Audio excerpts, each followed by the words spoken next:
Bismillahirrahmanirrahim.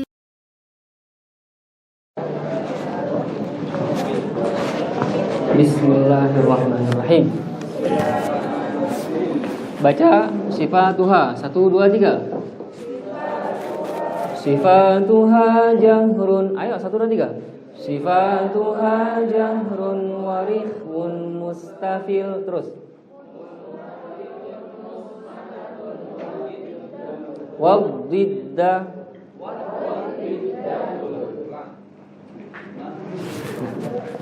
Lanjut, mahmusuha.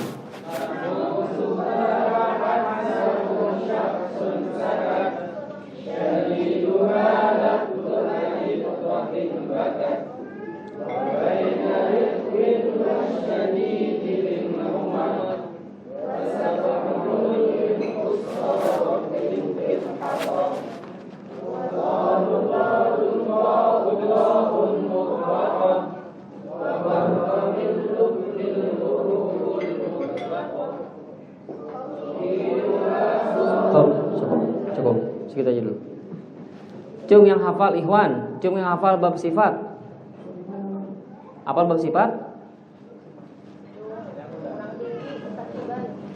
Yang hafal bab sifatul huruf, cung.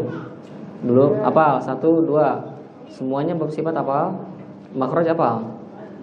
Sip. Artinya Anda mau memetakan peluang nanti di sertifikasi ba'da zuhur berapa orang. Karena mungkin ikhwan ini langsung sama Anda. Karena nggak ada lagi. Mungkin nanti dibantu sama Ustaz Azam. Yang akhwat yang hafal bab makhraj dan sifat. Bab makhraj aja. Enggak, bab makhraj aja dulu. Yang hafal bab makhraj aja. Cung yang tinggi 1. Apa? Makhraj. Ya udah cung lah. Pengen tahu berapa orang? 1, 2, 3. 3 orang aja. Oke.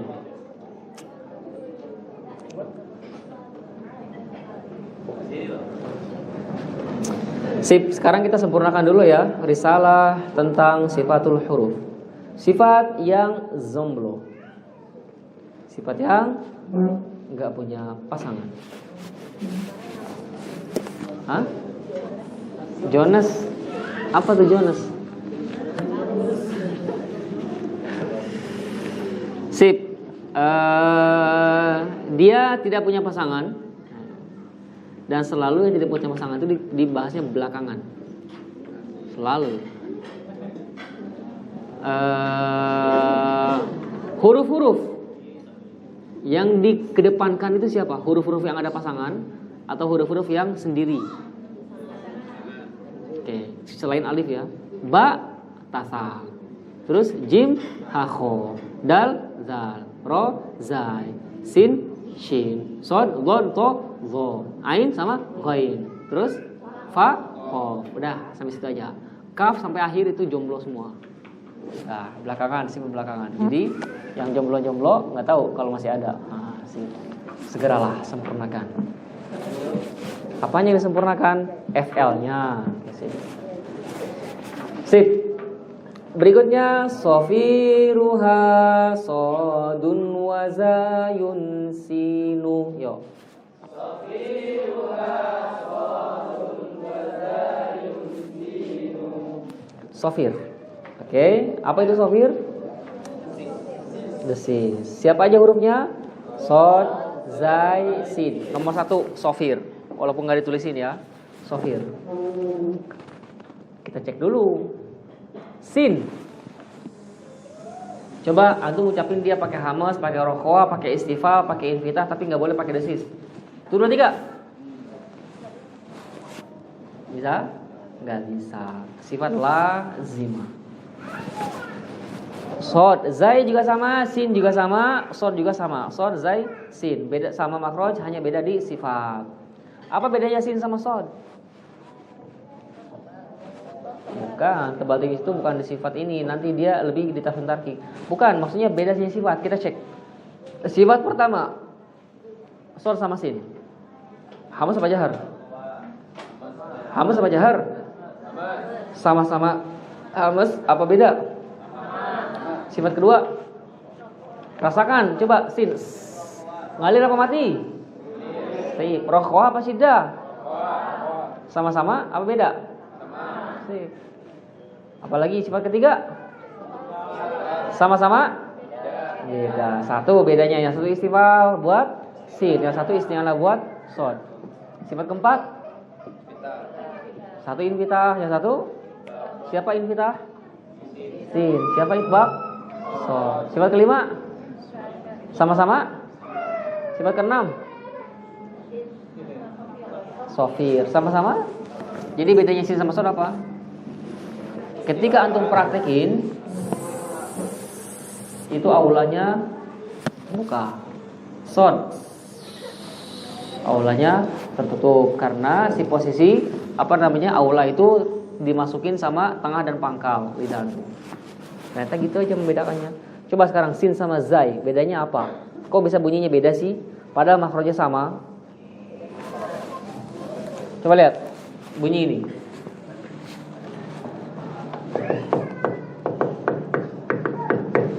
Satu sumber pertama. Sekarang bunyi kedua. Kedengeran? Sumber yang sama, bunyinya sama? Beda. Apa yang membuat dia beda? Digimanainnya beda, alias sifatnya beda. Ada dari mana dan ada bagaimana. Oke. Dan begitu ya cara mudah untuk menentukan kok bisa sih bunyinya beda. Lihat makhrajnya. Makhrajnya sama, lihat sifatnya. Sifatnya juga sama, lihat tebal tipisnya. Pasti ada yang beda. Oke, pasti ada yang beda. Oke. Berikutnya Sofiruha sodun wa zayun sinu qalqalatun. Qalqalah. Apa itu qalqalah? Pantulan. Sip, ittirab, pantulan. Kemarin sudah sekilas semua huruf itu mati di tasodum. Lihat. Bagaimana bunyi itu terjadi? Lam al matinya di situ atau dilepas? Di situ atau dilepas? Di tasodum atau di tabaud? Tasodum itu benturan, tabaud saling menjauh. Lam al matinya di situ apa di sono? Mantap. Mim am situ apa sono? Nun situ apa sono? Sip. Berakhirnya huruf nun di situ apa di sono? Berakhirnya huruf nun di situ apa sono? Lihat. Bedakan lagi. Bunyi sama huruf. Bunyi sama huruf. Antum. Berakhirnya mim itu di am.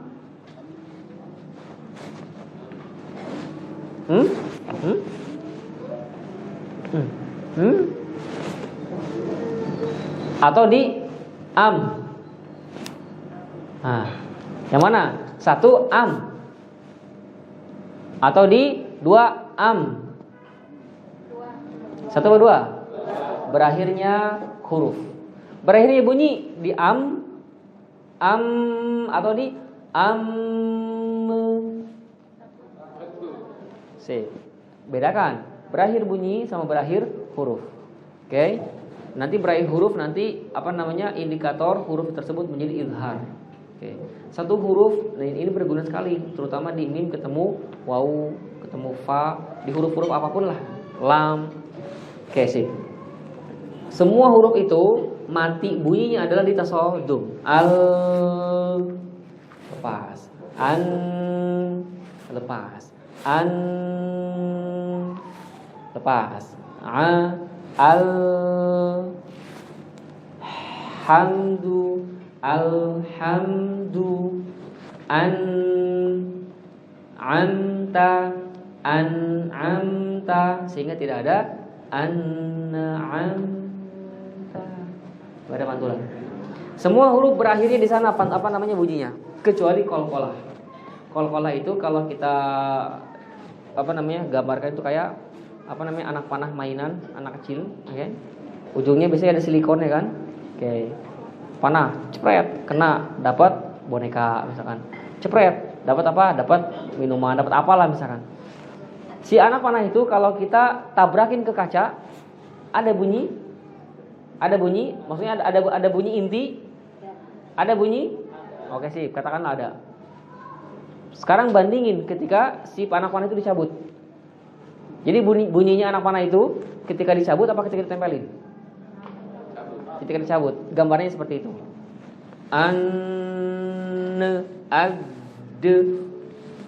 Pok. Sip. Itulah gambaran sedikit tentang qalqalah. Pengucapannya gimana qalqalah? Dua macam. Yang pertama masyhur, yang kedua enggak masyhur. Pertama masyhur. Qalqalah itu adalah imalatul fathi. Condongnya jadi nanti imalah ada dua macam nih. Imalah yang ke sini sama imalah yang ke sono. Oke. Katakanlah imalah versi A.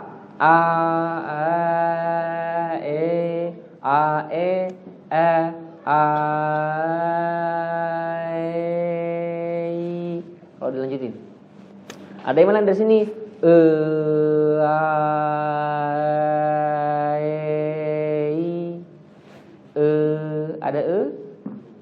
Ada Antum pernah ada bunyi pernah dengar bunyi apa lagi?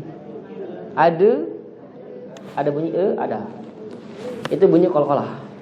Kok bikin teori kayak gitu? Iya, karena pembunyinya abe. Enggak ada bunyi selain itu. Maksudnya bunyinya memang begitu. Sip, ternyata kita juga ada, jadi lebih mudah. Berikutnya bunyi yang kedua. Dia enggak masyhur dan enggak kita pakai. Dia mengikuti harokat huruf sebelumnya.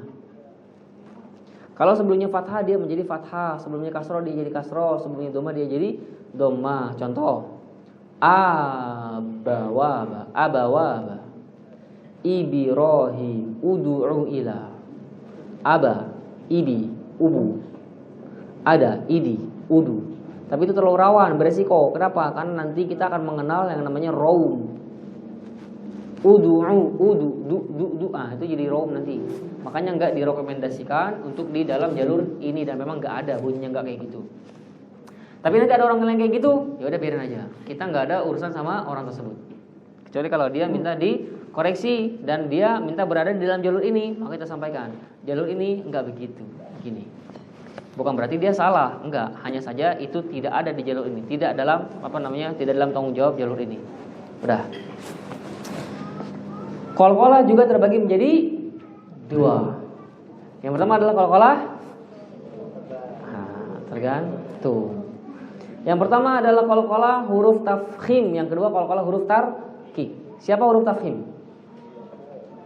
Kalau kita petakan, coba antum diingat-ingat ya. Tadi ketika anak menyampaikan tentang qalqalah,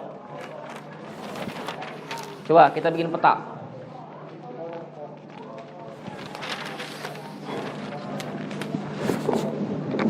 Kita ngomongin tentang qalqalah. Yang tadi dibahas makna. Apa tuh? Mantul, oke sip. Kedua, huruf. Apa aja? Qalqalatun kutubu jadin, tambahan-tambahannya. Kaifiyah. Bagaimana bunyinya? Ada berapa tadi? 2, 1, 2. Yang pertama adalah imalatul fathi. Yang kedua adalah tabi'atun liharokati qablaha, ngikut harokat sebelumnya. Oke. Berikutnya apa lagi? Aqsam, pembagian. Tergantung. Min haitsu al-harfi. 1. Tafkhim. 2. Tarqiq. Siapa huruf tafkhim qalqalah? Siapa? Ini kutubu jadin. Siapa huruf qalqalah yang tafkhim? Mana huruf yang isti'la? Qaf, terus Qaf dan to. Ini untuk apa? Nantilah, antum ikutin aja alurnya. Siapa yang tarqiq? Ba, jim, dal. Karakter qalqalah jelas. Untuk huruf tarkik lemah. Untuk huruf tafkhim kuat. Artinya bunyi e itu hanya berlaku untuk ini saja. Untuk ini nggak berlaku. Kenapa? E itu lemah, ab itu lemah. Sedangkan kalau kof itu nggak bisa di alke. To juga alto, enggak. Alto. Tafkhim. Oke, sip. Berikutnya masih aksam. Aksam dari sisi apa ini? Dari sisi kategori apa namanya? Kondisi atau hal. Nah, hal sajalah kondisi. Pertama cuma ada 2. Pertama ketika waqaf. Oke, maksudnya di akhir, di ujung. Yang kedua ketika wasal. Oke. Coba cari huruf qalqalah yang di waqaf. Khalamqo, mantap. Cari qalqalah yang di wasal. Taj'al si. Qalqalahnya disambung dia, taj'al. Kalau yang waqaf ahad si. Artinya kalau yang wasal dia qalqalahnya di tengah. Atau yang bisa antum kenal apa namanya qalqalah apa? Boleh, qalqalah sugro. Bisa? Bisa. Antum mau bilang qalqalah imut juga boleh. Serius? Teorinya sih udah paham sekarang. Apa namanya? Wasal namanya qalqalah imut. Oke. Yang kedua, qalqalahnya adalah dia ketika wasal sudah ya cuma satu aja. Dia ada di tengah kalimat. Dia contohnya adalah misalkan abwabun. Nah, yang ini ba yang pertama. Karena kalau berhenti di ba yang kedua lain lagi cerita. Yang kedua ketika waqaf ada 2 macam, 1, 2. Biasa itu apa ya? Kita katakan ghairu musyaddad, enggak pakai tasdid. Yang kedua musyaddad, pakai tasdid. Ghairu musyaddad contohnya apa? Enggak pakai tasdid contohnya apa? Sip, ahad. Ahadun berhenti jadi ahad. Lihat ketika waqaf. Kalau pakai tasdid contohnya apa? Mantap. Tab. Itu jenis qalqalah berdasarkan kondisinya. Pertama kondisi wasal, kedua kondisi waqaf. Namanya apa? Yang qalqalah yang ini ghairu musyaddad. Antum biasa katakan apa? Qalqalah apa? Qalqalah kubra. Boleh sih. Qalqalah ganas boleh sih. Asal bisa dipertanggungjawabkan aja. Kenapa qalqalah ganas? Karena ganas manis misalkan. Itu nanas. Oke. Berikutnya tab. Watab. Qalqalah apa itu namanya biasa antum katakan? Enggak ada. Karena antum biasanya diperkenalkan hanya sugro dan kubro saja. Sip, itu hanya teori saja ya. Di dalam Al-Quran kondisi qalqalah hanya 3. Pertama, sukun di tengah kalimat wasal, sukun di akhir kalimat waqaf, sukun di akhir kalimat tasdid waqaf. Namanya buat aja lah. Cuman yang masyhurnya adalah yang pertama adalah qalqalah bayyin. Wa bayyinan muqalqalan in sakana. Bayyinan. Jadikan apa namanya? Jelaskanlah karakter qalqalah ketika sukun. Tapi ada yang mengatakan bayyinan itu adalah namanya, jenis qalqalahnya, qalqalah bayyin. Wa in yakun fil waqfi kana abiyana. Kalau dia dalam kondisi waqaf namanya qalqalah abiyan. Jelas, lebih jelas. Ini jelas, yang ini lebih jelas. Coba lihat lagi. Yang ini jelas, ini lebih jelas. Berarti mana yang lebih kuat? 1 apa 2? 1 apa 2? Nah, antum jawab 1 atau 2, kejebak nanti. Mana yang lebih jelas? Jadi coba gini. Lihat cara berpikir ya. Qul huwa, cari yang sukun di tengah dulu ya.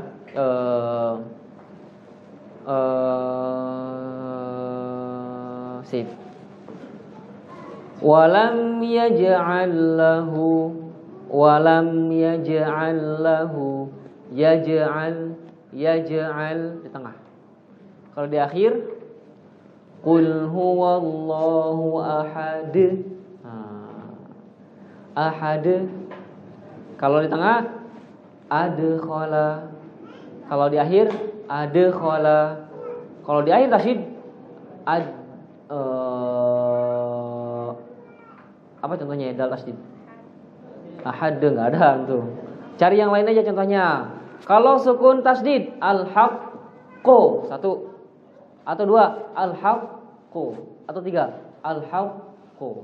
Yang mana? 1, 2 apa 3? Ini qalqalah tasydid nih, qalqalah akbar. 1 al-haqqu, 2 al-haqqu, 3 al-haqqu. Tuh mantul.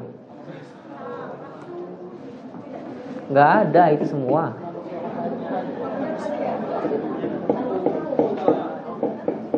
Karena ketika ada istilah yang satu qalqalah sugro, kubro, akbar langsung terbentuk langsung cara berpikir antum.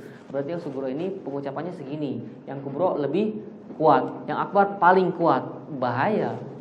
Itu teori itu hanya untuk penamaan aja. Dia kalau di tengah namanya sugro, pengucapannya begitu. Di akhir kubro, pengucapannya sama.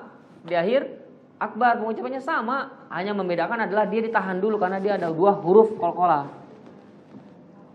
Abwaba, kasab, watab, sama. Dan tidak ada abwaba, kasab, watab.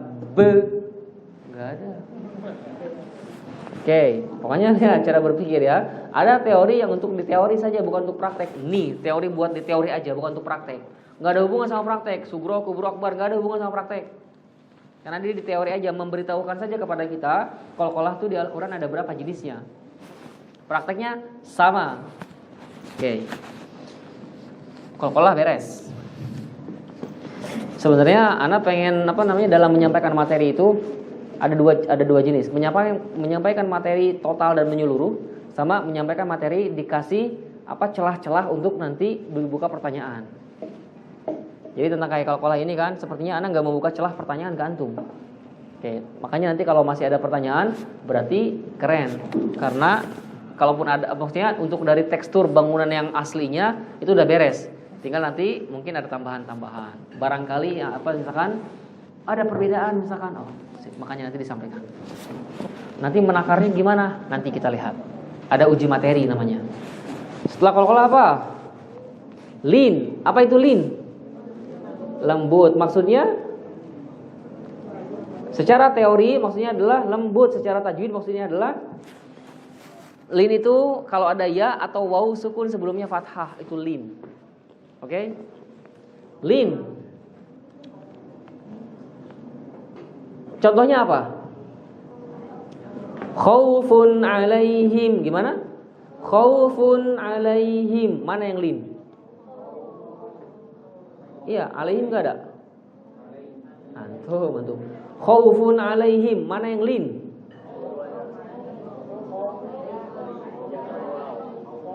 Tata. Lagi-lagi ini kita menguatkan lagi manhaj ya. Manhaj apa? Manhaj saya pribadi enggak ada hubungannya. Manhaj tahqiq namanya. Khaufun alaihim. Mana linnya? Bener enggak? Khaufun itu lin. Bener enggak? Bener. Tepat enggak? Tepat enggak? Tepat enggak? Coba berhenti di sini. Gimana jadinya? Masih sama dengan yang pertama? Masih sama enggak? Beda. Tadi antum baca pertama apa? Khaufun. Sekarang pas berhenti jadi khauf. Tadi pertanyaannya apa? Linnya mana? Linnya adalah waw sukun pada khaufun. Beres. Benar dan tepat. Ya sukun pada alaihim. Beres. Antum kalau cuma bilang alaihim doang, itu hukum mim sukun lagi ngomongin apa itu? Dah, di sana ada huruf ain, ada lam, ada ya, ada ha. Pahamilah manhajnya. Insyaallah nanti antum akan kuasai teorinya. Oke. Dia lin itu adalah kalau ada waw atau ya sukun sebelumnya fathah. Paham? Sip. Nanti kalau misalkan berhenti jadinya gimana nanti? Jadinya mad lin, keren. Madlin itu nanti ada macamnya. Ada madlin yang ketemu hamzah. Oke, contohnya apa? Syai'in. Oke, sih. Namanya madlin apa? Mahmuz. Oke, sih. Waqaf apa wasol? Madlinnya tergantung. Antum tadi emang nggak ngedenger ya? Pas baca tabarok. Gimana baca tadi? Wa huwa ala kulli syai'in atau syai'in. Ada madnya tadi atau enggak ada? Jadi dia itu ketika waqaf apa wasol madnya itu? Tergantung. Lihat. Perbedaan jawaban awal antum sama jawaban tahqiq setelah antum terbuka. Oke, itu namanya manhaj tahqiq. Ada ketemu hamzah. Oke, nanti ada ketemu sukun selain hamzah. Khairun. Jadi khair. Apa lagi? Apa? Khaufun jadi khauf. Airun jadi air. Oke. Soidun jadi soid. Apa lagi? Baikun jadi baik. Apa lagi? Hah? Doifun jadi doif. Apa lagi? Laikun jadi laik. Jaikun jadi jaik. Jailun jadi jail. Yang penting paham antum. Ya sukun atau ya sukun sebelumnya fathah itu lin namanya. Apa lagi? Baik jadi baikun jadi baik. Udah kan tadi antum. Apa lagi? Udahlah paham ya? Doirun jadi doir. Kalau doirun jadi khair apa khair? Hati-hati. Hadza khair. Hadza khair. Bedain ya. Soalnya pernah dengar kayak gitu biasanya di daerah kampung. Goer. Oke sih. Itu untuk lin. Terus apa lagi setelah lin apa? Walin hirafu inhiraf menyimpang. Ini inhiraf nih sedikit perlu apa? Perlu tarkiz nih. Inhiraf apa? Inhiraf menyimpang. Apa maksudnya menyimpang? Belok. Apa maksudnya belok? Keluar. Beda lagi. Apa maksud keluar? Udah aja kayak gitu. Udah gitu lepas aja gitu aja. Lempar jambu orang, setelah itu sembunyiin tangan gitu. Apa maksud dari apa tadi? Menyimpang. Maksudnya apa? Cung. Ya. Tidak seperti biasanya. Coba maksudnya gimana? Luar biasa. Iya, maksudnya gimana? Gak apa-apa, versi antum aja dulu. Apa maksudnya? Apa namanya menyimpang? Ada yang pernah belajar barangkali? Menyimpang, maksudnya apa menyimpang? Iya, cung dulu, gak ada suara gaib. Coba apa dulu? Keluar jalur itu gimana maksudnya?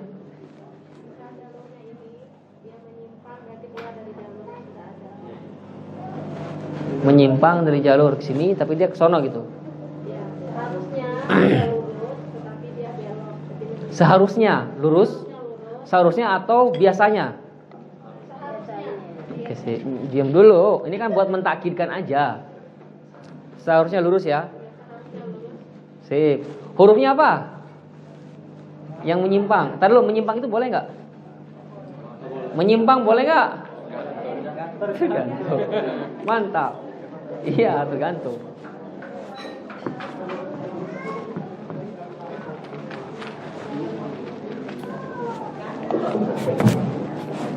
Kata-kata itu penting sekali ya. 1 lidah, 2 lidah, 3 lidah. Oke. Lihat pergerakan suara.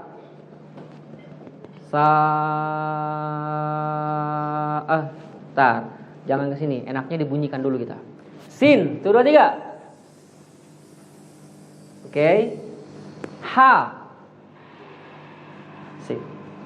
Gimana posisi aliran udaranya? Oke, sip, lurus. Sekarang antum ucapkan kho, 1, 2, 3. Tipis. Tebal. Lurus apa belok? Lurus apa belok? Antum merasakan aja pokoknya. Lurus apa belok? Jangan terpengaruh sama, karena tadi saya sudah misalkan sin, ha, misalkan shin. Ini oke. Sekarang ucapin kho, seolah-olah pasti yang ini nih. Enggak. Rasakan aja. Zai. Gimana posisi aliran bunyinya? Lurus apa belok? Sekarang ucapin lam. Kasih bantuan a. 1, 2, 3. Lurus apa belok? Bukan lagi ke sana posisi kita. Kita adalah ngelihat posisi apa namanya, posisi makhrajnya itu. Posisi lidah antum. Tetap lurus, coba sin. 1, 2, 3. Nun. Lam. Dari nun ke lam jangan diputus, sambung nun. Lam. Pas ngucapin nun lurus apa belok? Suara itu, makhraj itu, lurus apa belok? Pas ngucapin lam, beloknya kemana? Melebar apa menyempit? Oke. Wilayah mana yang melebar? Inilah, wilayah sinilah yang melebar. Wilayah sini. Jadi kalau kita gambarkan, sini dulu dia, terus itu sini lagi. Dah. Terakhir, ucapin nun a. 1, 2, 3. Setelah itu ro. Kalau antum benar ngucapinnya sip, tapi kalau antum gak benar ngucapinnya itu gak bisa jadi patokan. Bunyinya adalah au, au, au. Oke? Kalau antum benar ucapinnya itu bisa menjadi patokan. Tapi kalau nggak benar nggak bisa jadi patokan. Oke? Bunyinya dulu, coba. Ro, au. Nun. Mantap. Ro. Nun lurus apa belok? Ro lurus apa belok? Ro lurus apa belok? Beloknya menyempit apa melebar? Sih, keren gitu antum. Kesini dia. Sap.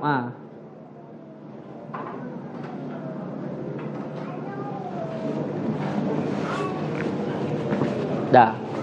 Suara yang keluar ini adalah huruf-huruf biasanya.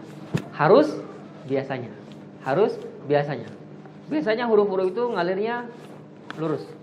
Tapi pas lam, dia karena posisi makhraj dia harus berbelok. Udah gitu, pas ro sebaliknya harus menyempit dia. Pas kita ngucapin sukun, au. Ini makna inhiraf yang pertama. Belok dia. Entah beloknya ke dalam atau keluar. Paham? Paham? Paham? Antum, ini suaranya mana ini? Paham nggak? Inhiraf itu apa? Menyimpang. Namanya menyimpang berarti nggak lurus, belok dia. Entah keluar atau ke dalam. Sip. Tetap semangat dan istiqomah. Enggak semangat. Enggak semangat. Udah makan? Ya Robbi, itu apa yang di depan antum? Oh minum. Pantesan antum kurang baterai. Hah? Oh kalau nggak makan nggak nasi. Kalau nggak nasi nggak makan. Sip. Itu makna pertama. Makna yang kedua, maksudnya menyimpang itu adalah, lihat, lam itu di mana makhrajnya? Sisi lidah. Sisi lidah. Sisi lidah. Bagian bawah. Bagian bawah sampai ke muntaha. Keren. Satu pun antum lewatin itu nggak dapat itu. Sisi lidah.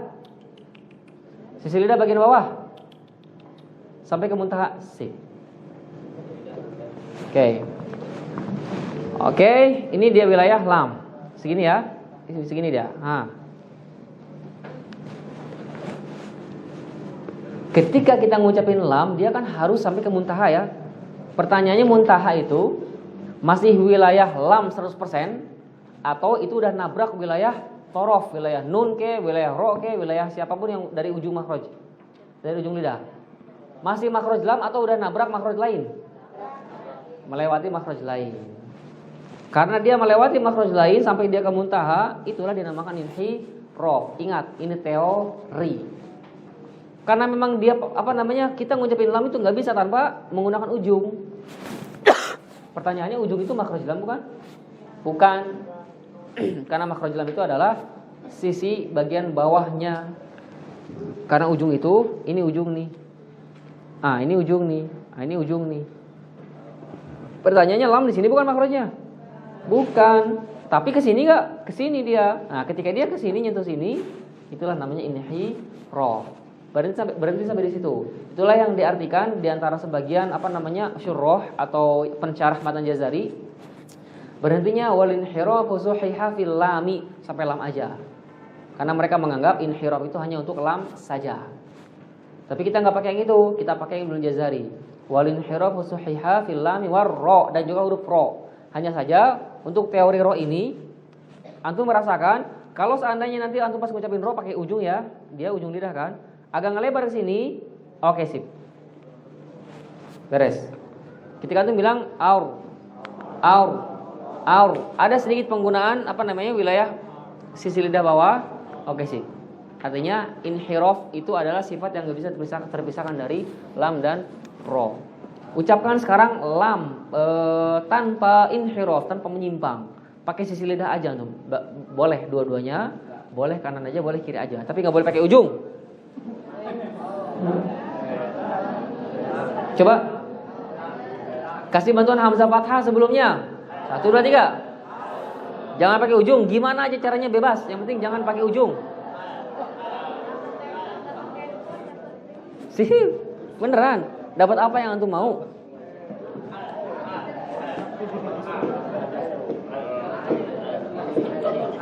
Insya Allah, soalnya antum siapa namanya? Alex. Alex siap melepas sendalnya dan dikasihkan kepada siapa yang bisa. Beneran. Sih, intinya nggak ada. Itu inhiraf ya, paham? Sampai sini paham?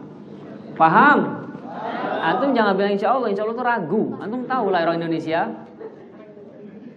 Besok kita ketemuan di sana ya, jam berapa? Jam 7 insya Allah.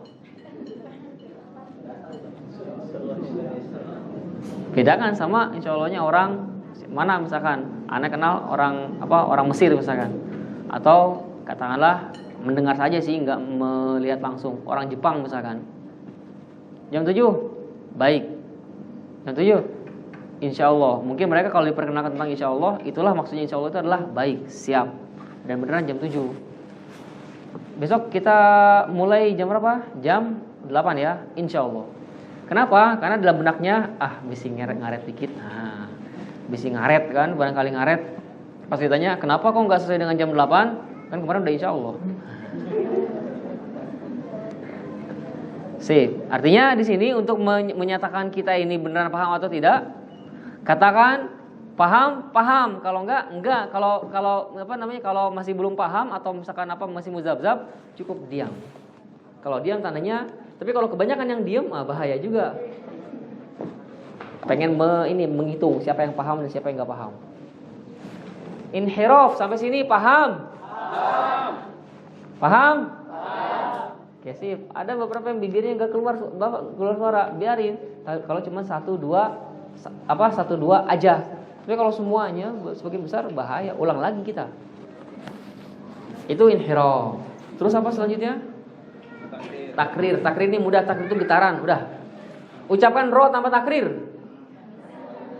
Coba dulu. Bilang ar, tapi jangan pakai getaran. Jadinya jadi apa? Jadi lam. Sekarang ucapin lam al pakai getaran. Pakai getaran bukan dipantul-pantulin. Getaran. Jadi apa? Jadi ro. Itulah bedanya lam sama ro. Lihat. Sifat pertama lam sama ro apa? Sifat pertama jahar, sama-sama enggak? Bukan, sama-sama enggak? Sip. Sifat kedua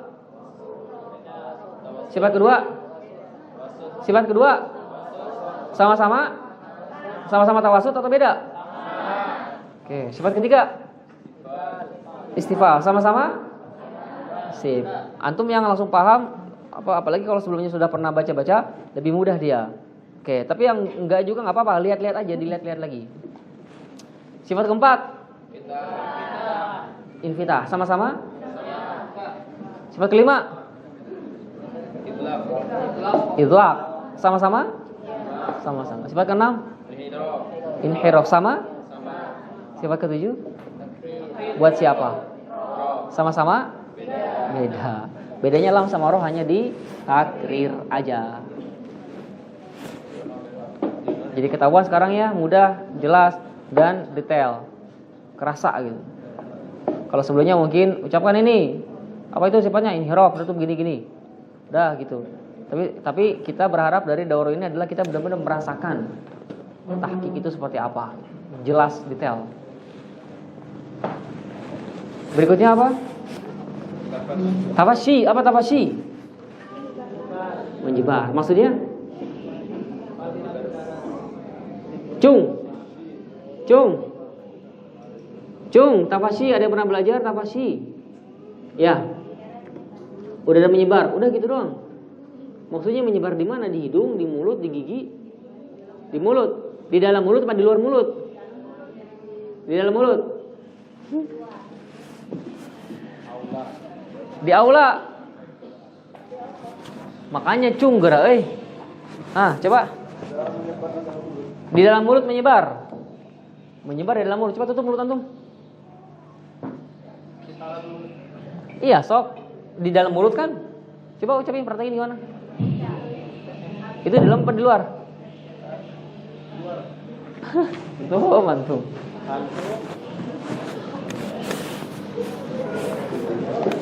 Apa tafasyi? Menyebar. Di mana? Ya, apa yang menyebar? Apa yang menyebar? Suara? Udara?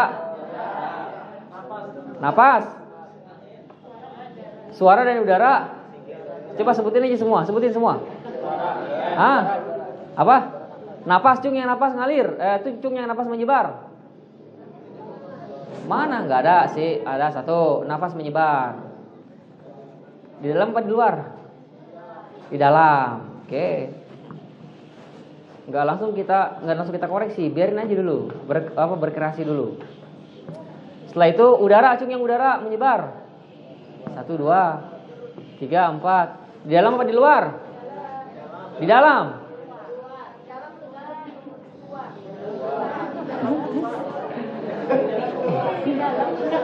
Dikumpulin di dalam. Coba shin sama-sama. 1, 2, 3. Dikumpulin di dalam. Asli. Karena mungkin teori itu diciptakan kan. Tapi pas dulu nggak, kena dulu nggak. Kalau misalkan pas, oke sih bisa dipraktekin. Tapi kalau nggak pas, langsung kena tolak. Oke. Sip. Ini ketika kita ngucapin shin, posisi lidah adalah sab. Oke, posisi tengah lidah nih. Suara posisinya gimana? 1, 2, apa 3? 1. Jadi yang tersebar itu apanya? Suara menyebar.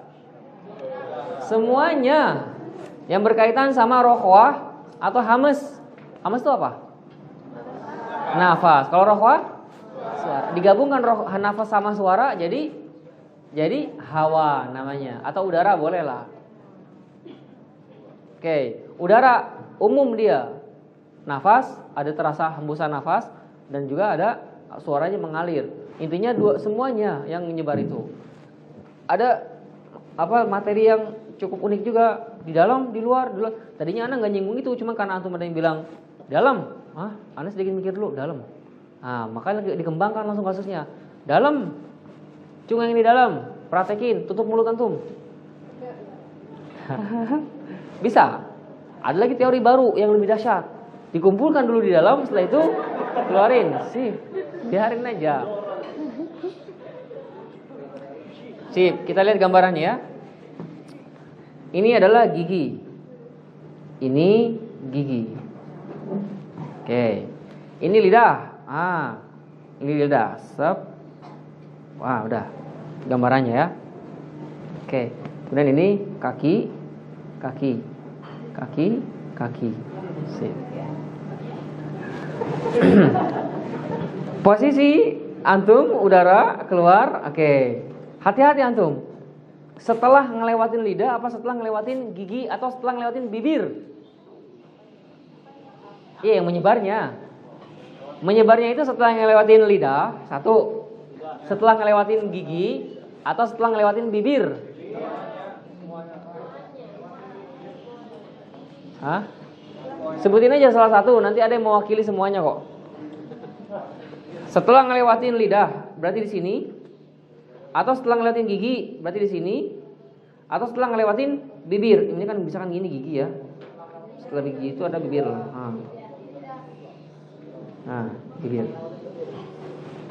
Walaupun gigi sama bibir agak terlalu jauh ini. Jadi gambaran aja ini mah gambaran. Oke. Ini apa pula kaki? Ini mah gambaran aja ya lidah. Sip.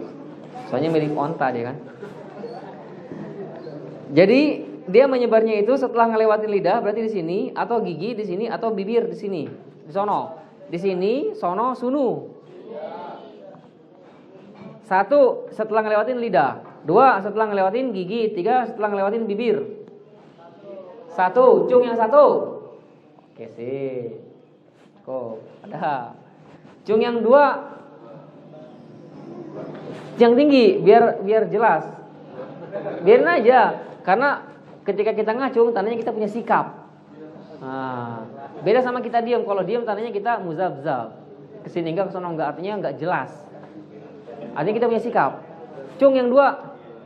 Oke, ada 1, 2, 3, 4, 5, sip. Oke. Yang tiga. Cung yang tiga. 1.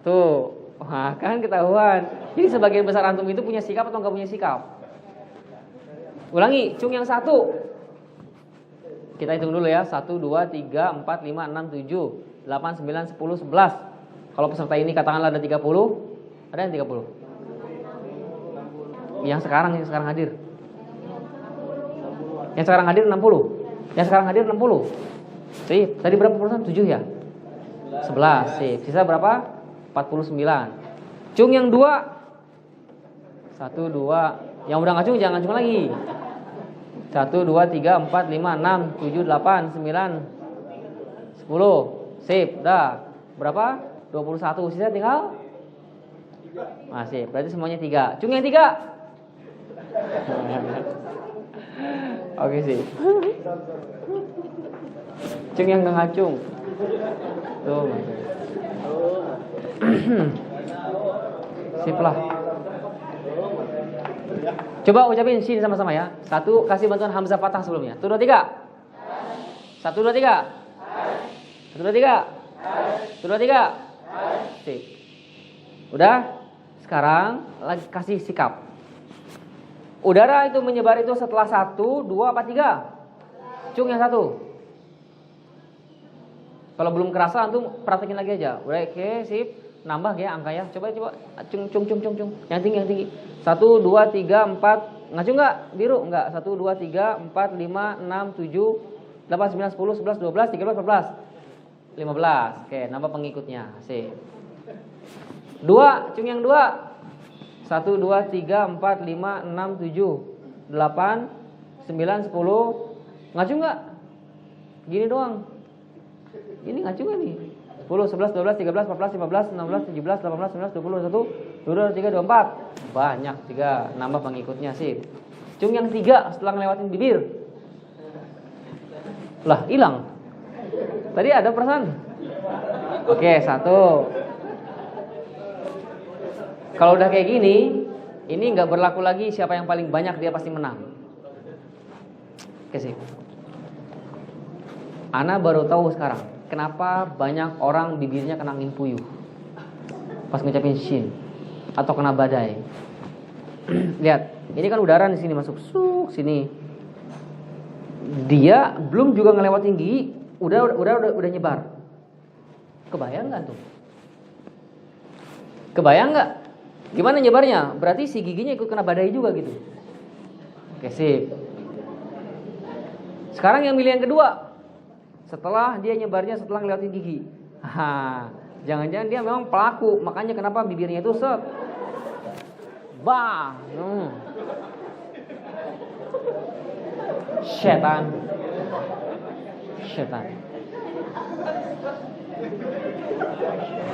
Sama yang ketiga, udah selesai, baru muncrat kemana-mana. Dan ini satu orang aja yang dapat. Sip, dan inilah dia posisi shin itu.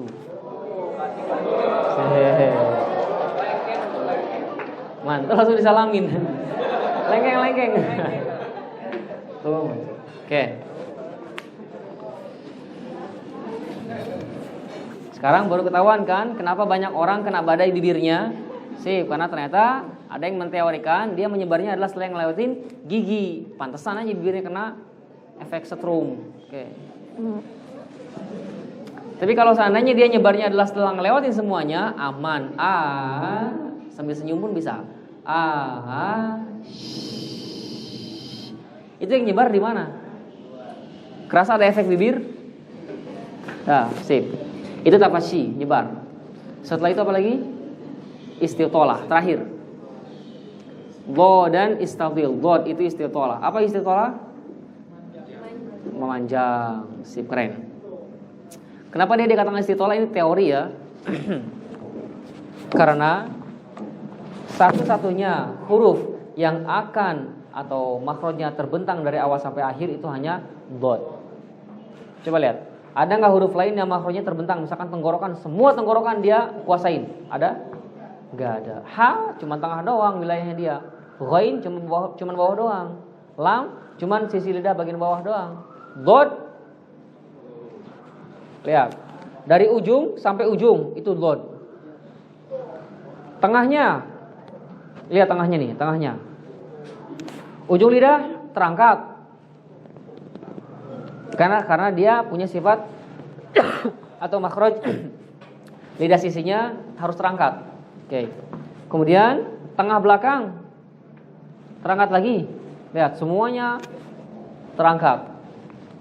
Artinya semua lidah itu dia kuasai. Aktif semuanya. Sisi lidah aktif, ujung aktif, tengah aktif, pangkal aktif. Masing-masing kita lihat keaktifan dia dari apa saja. Sisi lidah aktif atas dasar apa? Sifat apa makhraj? Makhraj. Pangkal lidah dia aktif atas dasar apa? Sifat. Sifat apa? Isti'ala, itbaq. Tengah lidah dia aktif atas dasar apa? Sifat apa? Itbaq. Ujung lidah dia atas dasar makhraj. Udah aktif semua. Tapi makhraj dia bukan ujung lidah. Kan sisi lidah itu kan nanti kan menembus wilayah ujung lidah. Oke. Itu dia namanya istitolah, memanjang. Makanya ketika antum ngucapin dhod, itu posisi mulut ini terasa penuh, gemuk.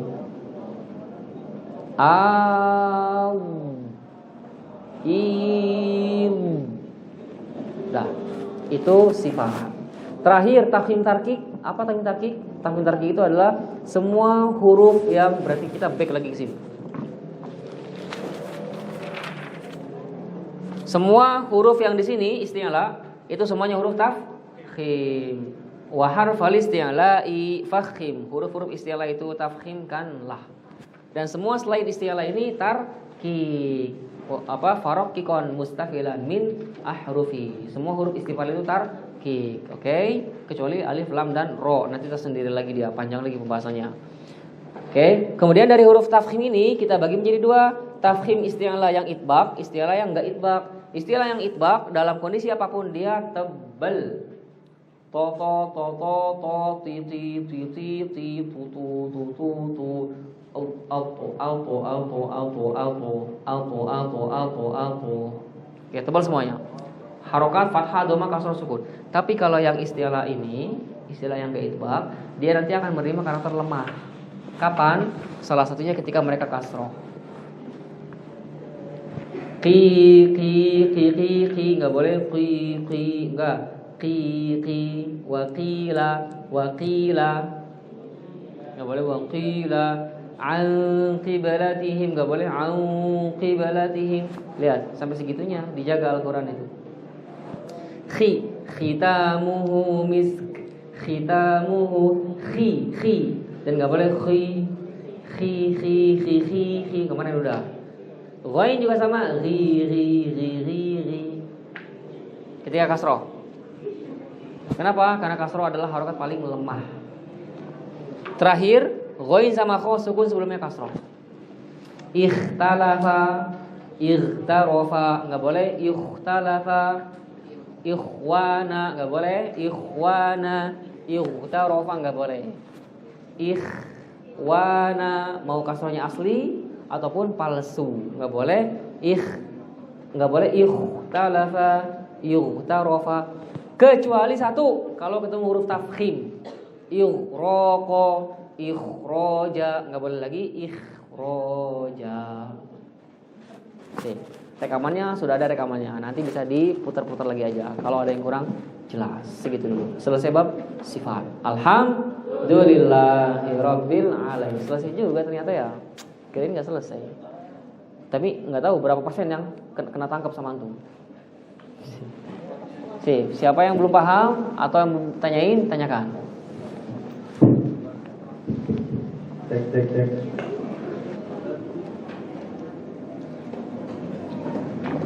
Berarti ini dan masih ragu. Kok itu mirip dengan hukum roh saja. Mirip. Ketalpisnya. Mirip. Sama. Oke, terusin dulu pertanyaannya sampai selesai. Itu aja sih. Itu aja, beda.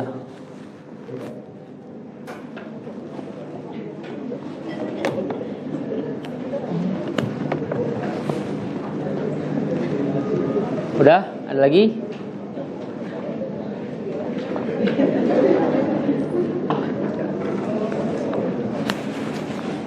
Udah?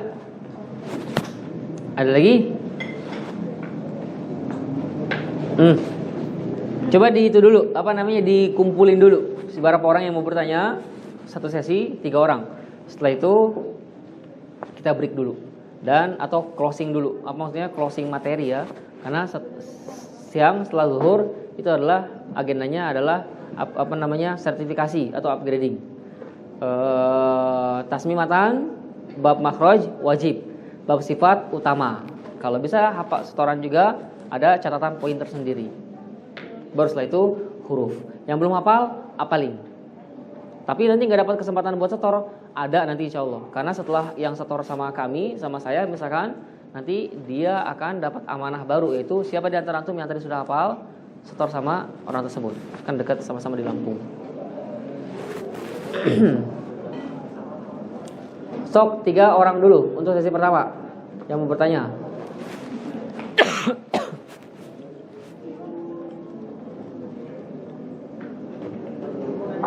Satu, orang kedua mana?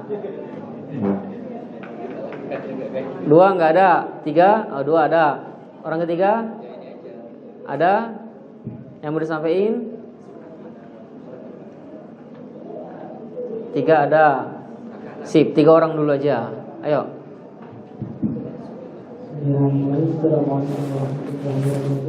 Waalaikumsalam. Yang mau saya tanyain cara penyebutan di juz 6 itu yang lain basauta itu dibaca lain basauta jinanya atau lain basauta. Oke sip, langsung dijawab aja kayaknya ya. Jawaban itu ada 2 macam. Jawaban yang langsung atau jawaban yang tahqiq. Kalau jawaban tahqiq potensinya minimal 5 menit. Minimal 5 menit penyampaiannya. Tapi kalau jawaban yang langsung kayaknya 5 detik juga enggak. Antum mau jawaban yang mana? Tahqiq apa langsung? Langsung. Basauta. Dah. Sip. Yang kedua.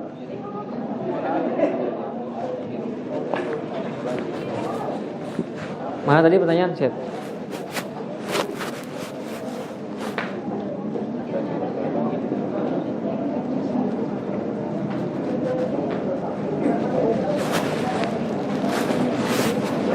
Terkadang jawaban langsung itu beresiko. Beresikonya kemana? Beresikonya kepada yang bertanya. Artinya bisa jadi nanti dia akan menjadi salah memahami. Maka kalau seandainya intinya akan menjadi panjang lah. Tapi di satu sisi karena kondisi bisa saja jawaban langsung itu adalah yang terbaik.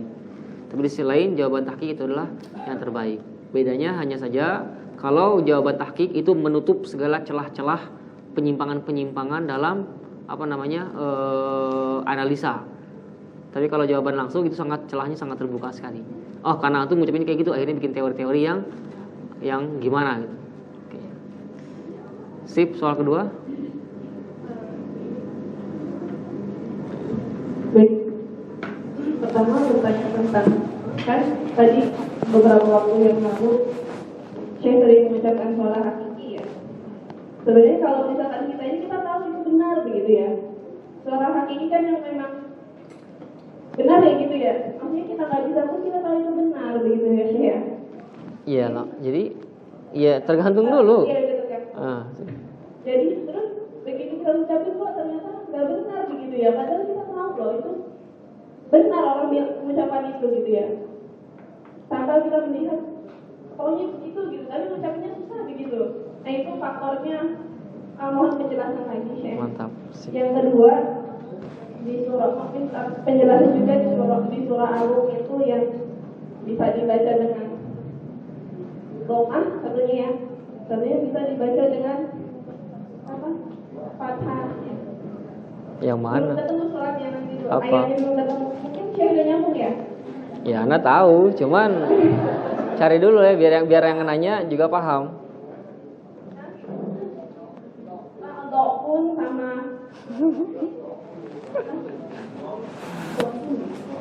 ya satunya itu lebih. Iya, boleh. Itu ya, coba nyambung ya Syekh ya. Terima kasih sebentar ya. Oke sih. Suara hakikat. Suara hakikat itu adalah suara yang tahu kalau itu benar itu salah.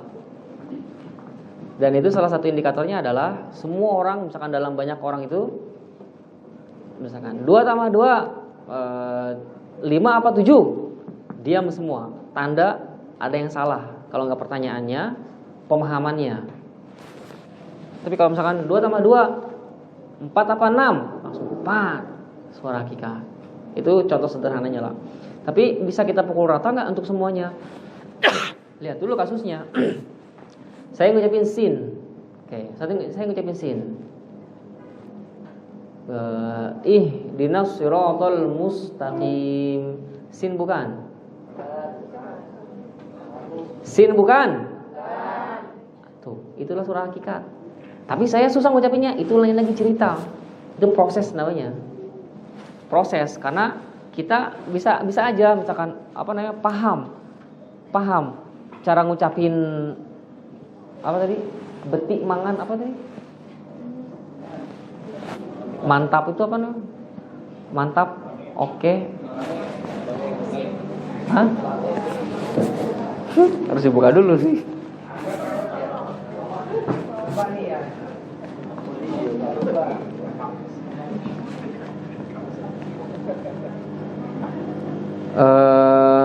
Betik nihan. Nah. Betik nihan. Oke. Betik nihan misalkan.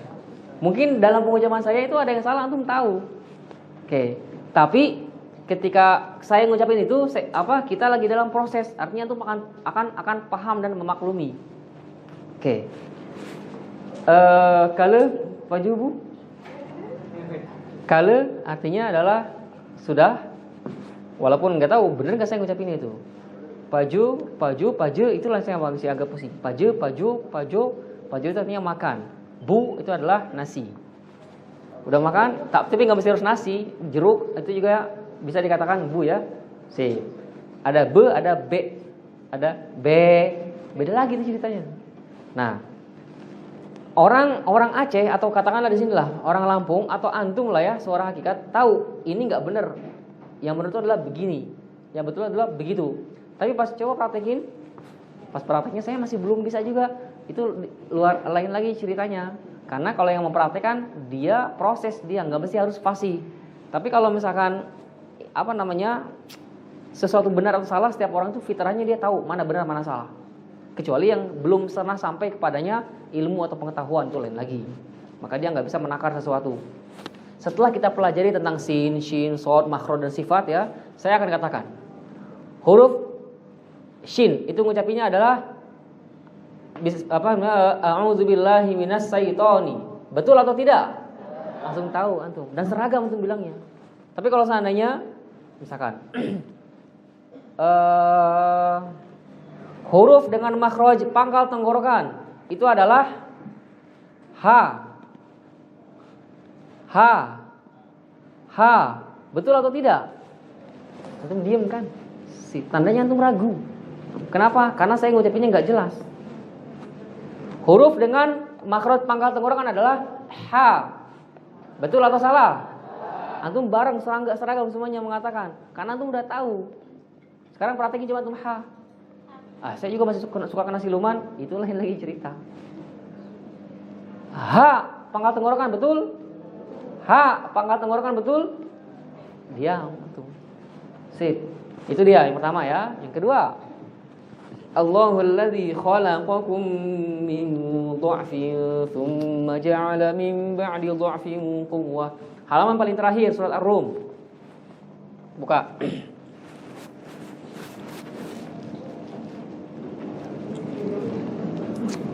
Ayat yang paling panjang di halaman tersebut.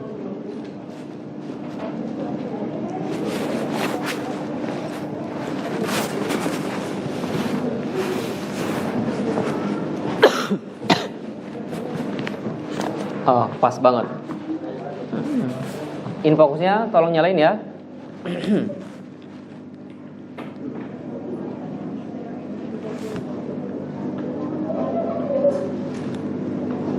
Ini sebenarnya pertanyaan level tinggi ini. Karena dia pertanyaan yang posisinya itu adalah posisi yang paling tinggi setelah dasar dari riwayat Hafiz, yaitu pertanyaan tentang thariqah. Ada? Allahul ladzi khalaqakum min dha'fin tsumma ja'ala min ba'di dha'fin quwwah tsumma ja'ala min ba'di quwwatin dha'fan wa syaibah. Segitu aja. Ada?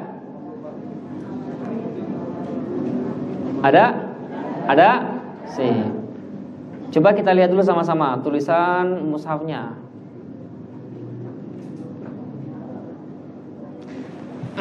Coba gini aja lah. Antum baca sama-sama. 1, 2, 3.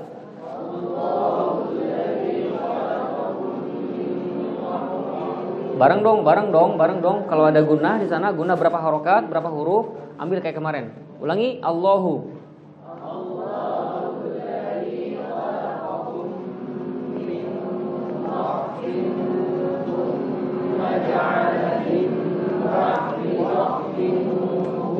Stop.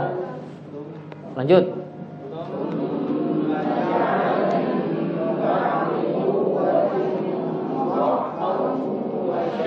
Stop. Lihat, antum semuanya seragam ya, baca dha'fin sama dha'fannya pakai harokat apa? Dodnya pakai harokat apa? Ada indikator sama seperti indikator tak mana, di sampingnya ada tanda apa misalkan? Ada nggak di sana? Indikator yang menjadikan dia itu bacanya nggak seperti itu? Nggak ada ya? Sip. Untuk tahapan awal, untuk tahapan pemula itu udah cukup pakai harokat fathah. Tapi kalau untuk tahapan mahir, maksudnya tahapan yang di atas itu tergantung. Bisa pakai harokat fathah, bisa pakai harokat dhammah. Tergantung apa? Tergantung antum baca pakai thariqah apa. Kenapa kayak gitu? Karena Hafiz itu ada 46 jalur thariqah.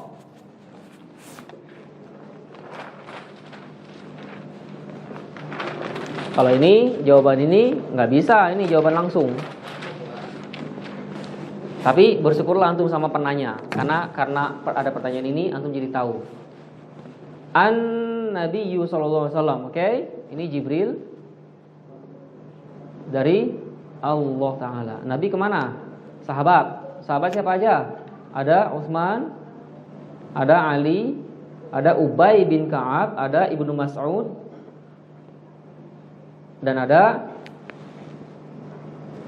terakhir Zaid bin Thabit.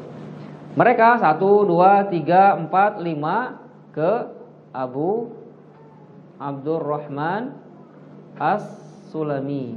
Mereka ke Asim. Mereka ke Hafaz. Mulai sampai sini. Ini namanya qiraat. Qiraat itu ada dua macam. Qiraat membaca, maksudnya qiraat majazi.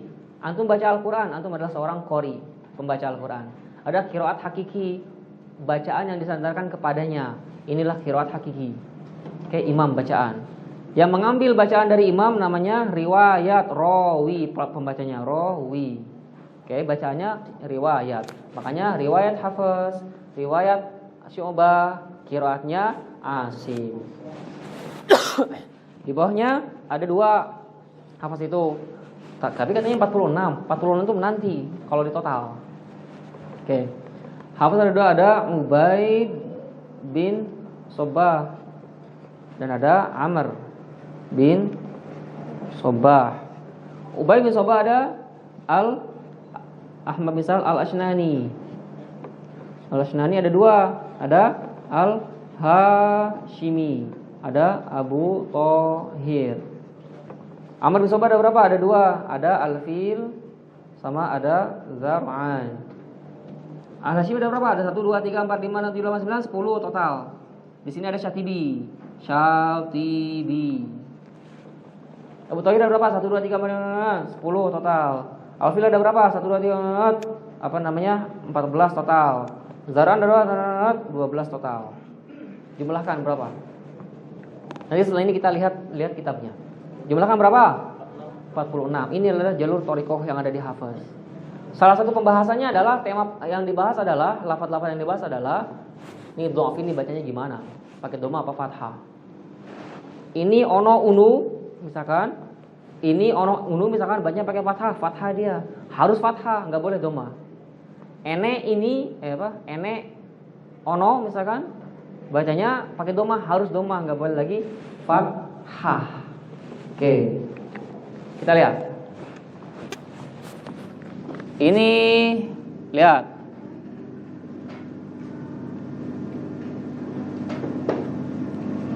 Apa ini?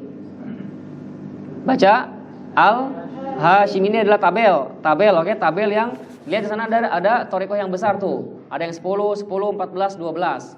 Apa ini Hashimi? Ada berapa thoriqah tadi yang dibilang? Ada berapa? Hashimi ada berapa Hashimi? Lihat di papan tulis. 10. Lihat di sini, mana aja thoriqahnya? 1. Thoriqah yang tergabung dalam thoriqah Hashimi adalah Syatibi, Mustanir, Ghoya, Thoriq Al-Jami, Mabhaj, Taisir, Tadhkirah, Talkhis, Mulinji, Injazi. Pembahasannya apa? Dhafan. Lihat nih, kalimat al-khilaf, kalimat yang menjadi khilaf. Takbir, mufasil, ini enggak kita bahas saat ini. Nih, dhafin sama dhafan. Di sana ada dua cara baca. Satu dhamma, satu fathah. Kalau dibaca dua-duanya thoriqah tersebut maka dikatakan wajhan dua-duanya. Lihat. Syatibi gimana Syatibi? Ini Syatibi, wajhan. Antum baca pakai fathah bisa? Boleh. Dhamma? Boleh. Kenapa? Karena Syatibi itu dua-duanya baca. Sekarang misalkan ini nih, fathah nih. Antum baca pakai mustanir. Antum baca mad mufasilnya 4 harokat, thoriqah mustanir dan mengikuti jalur yang ini nih, ini garis yang ini nih. Oke, ketika nun ketemu lam itu enggak pakai gunnah, yabsutu pakai sin misalkan dan seterusnya. Maka ketika ketemu ini wajib fathah. Allahul ladzi khalaqakum min dha'fin. Dhammah enggak boleh. Syatibi boleh dhammah, boleh fathah. Cari mana yang dhammah? Nih, dhom. Pakai dhammah. Siapa? Antum baca pakai thoriq tazkirah dari Al-Hashimi. Mad mufasil antum 5 harokat. Ketika ketemu sana wajib pakai dhammah. Allahul ladzi khalaqakum min dhu'fin tsumma ja'ala min ba'di dhu'fin quwwah. Fathah enggak boleh lagi, terlarang. Hafiz luas. Ini hafiz nih. Ini semua hafiz nih. Ya bunayya rukab ma'ana 1 apa irkam ma'ana 2? Nah, kan antum udah keleng. Ya nggak apa-apa, udah anak tebak, antum pasti akan langsung keleng irkam mana. Kenapa? Karena yang diajarkan sama antum selama ini selalu irkam mana, nggak pernah diperkenalkan irkab bermakna. Padahal di sana ada bacaan irkab bermakna. Di sini masuknya. Torik A baca irkab bermakna izhar, torik B baca irkab ma'ana.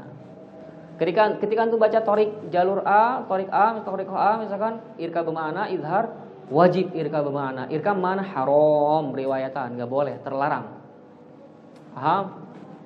Paham? Ketika antum baca misalkan Syatibi, misalkan irkab mana idgham, maka harus idgham.